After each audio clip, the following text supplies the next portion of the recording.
A half year after what went down in Minx Season 2 Episode 2, Bottom Dollar Productions is doing great, but this win is messing with some important relationships that fans are all about. The third episode of Season 2, cheekily named It's Okay to Like It, was supposed to dig into the drama, but instead, it turns the spotlight onto an episode chock full of shoutouts instead of focusing on what's happening with Minx. The episode starts with the famous Rolling Stone journalist, Simon Michaels, popping by Bottom Dollar Publications to write up the company's success and their big project, Minx. Doug, always looking for an angle, tries to start a fight with Joyce, hoping that Simon will write a piece about their fights, which could make Minx even more famous. Also, Doug spills about plans to start Beyond, a science mag, with well-known Carl Sagan in charge. Joyce doesn't want to get involved with Simon, so Doug redirects the journalist's focus to Sagan. In the meantime, Richie, the guy in charge of art, is super tired. While all this is going down, Constance Papadopoulos gets more involved with Bottom Dollar's operations. She tells Joyce to aim the magazine at women to keep advertisers happy, instead of focusing on a gay audience.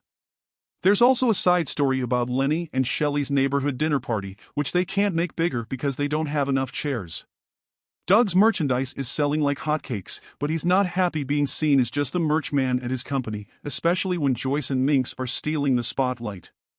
Constance's business smarts are on full display in a chat with Tina about how much money Bottom Dollar's magazines are making. Tina's on top of sales records, which Constance is impressed with, but other parts of the publishing house aren't wowing her.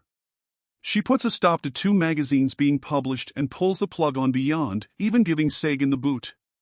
She tells Doug to focus on the money-making merchandise, which really ticks him off. In a surprising twist, Shelley and Lenny's relationship turns into a swinging lifestyle. Shelley's not happy with Lenny's bedroom skills, and a fling with Bambi nearly broke their marriage, but they find a new way to keep each other satisfied that keeps their family together. By being cool with polyamory, they can meet each other's needs and even pretend to be different people with different partners at dinner parties. This gets Shelley and Bambi back together, which looks like it's going to be a regular thing. The episode also looks into Joyce's clear fear and avoidance of Simon. Despite his real interest in writing about her success, Joyce keeps him at arm's length because Simon's known for writing pieces that end careers.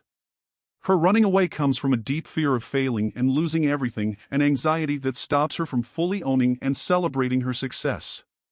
Even as Minx gets nationwide praise, Joyce's doubts stick around, and she's shown as a woman haunted by the fate of other ambitious women who lost it all. Simon finally manages to gain a bit of her trust, which leads to her realizing that it's okay to be proud of what she's done, wrapping up the episode on a reflective note. All in all, the episode is a messy mix of work relationships, personal relationships, and insights into society. Things like ambition, success, fear of failing, exploring sexuality, and the stress of the business world are all tangled up in a complex look at the characters and their evolving lives. The shift in focus from the main storylines to side events adds depth to the story but might leave some viewers wanting a clearer look at the main drama. The small changes and added complexity in the characters, especially in the lives of Shelley, Lenny, and Joyce, keep the story of Minx going, even if it's a bit all over the place sometimes.